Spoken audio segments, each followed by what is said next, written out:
சொல்றாங்க முத்துவை பார்த்து, இப்படி ஒரு வாழ்க்கை நான் வாழ்ந்துகிட்டு இருக்கிறது எங்க அப்பாவுக்கு தெரிஞ்சிச்சுன்னா காலத்துக்கும் எங்க அப்பாவுக்கு கஷ்டமா இருந்திருக்கும். நான் குடிக்கல மீனா, நீ மாலை கட்டி கொடுத்தல்ல, அந்த அரசியல்வாதி தான் ஒரு சவாரியை கூட்டிட்டு வந்தாரு, ஏத்திட்டு போனேன். நீ நம்பலாட்டி நான் அவருக்கு போன் போட்டு கொடுக்கறேன், நீ பேச. அவங்க காப்பாத்த தானே ட்ரை பண்ணுவாங்க. பொய் பத்தலையா? இன்னும் எத்தனை பொய் சொல்லுவீங்க முத்து? நம்ப மாட்டியா மீனா?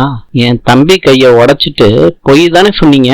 முடியும், அது என்ன ஆச்சுன்னு என்கிட்ட நீங்க சொல்லவே இல்லை. அது வேற விஷயம் மீனா. நான் பொய் சொல்லல. யாரும் நம்ப வேணாம், நான் குடிகாரனாவே இருந்துட்டு போறேன். ஃப்ரெண்ட்ஸ் கிட்ட முத்து சொல்றாங்க நான் குடிக்கவே இல்லைன்னு. நாங்க அப்படிலாம் நினைக்கலடா முத்து அப்படின்னு சொல்றாங்க. இதெல்லாம் ஃப்ரெண்ட்ஸ் கிட்ட சொல்றாங்க முத்து. எல்லாரும் சொல்றாங்க நீ குடிச்சிட்டு வண்டி ஓட்ட மாட்டடா முத்து, எங்களுக்கு தெரியும். நீ போலீஸ் ஸ்டேஷனுக்கு போகாதடா, கொடுக்க மாட்டாங்க.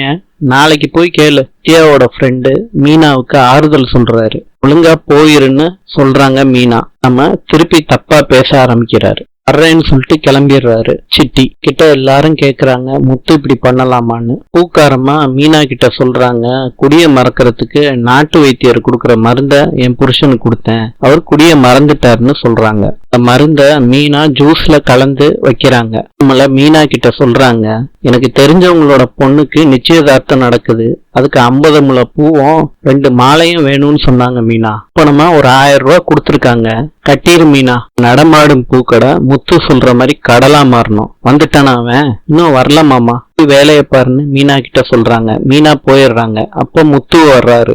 கிட்ட பேசாம அண்ணாமலை போயிடுறாரு. அடுப்படிக்கு வர்றாங்க.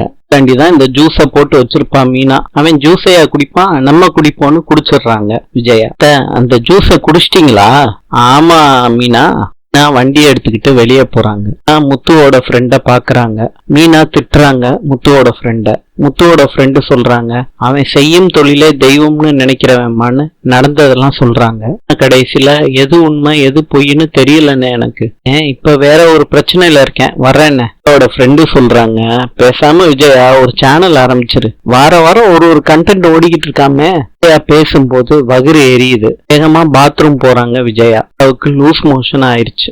இன்று சில்லியின் நாணயம் பிசோ. நாளை சந்திப்போம்.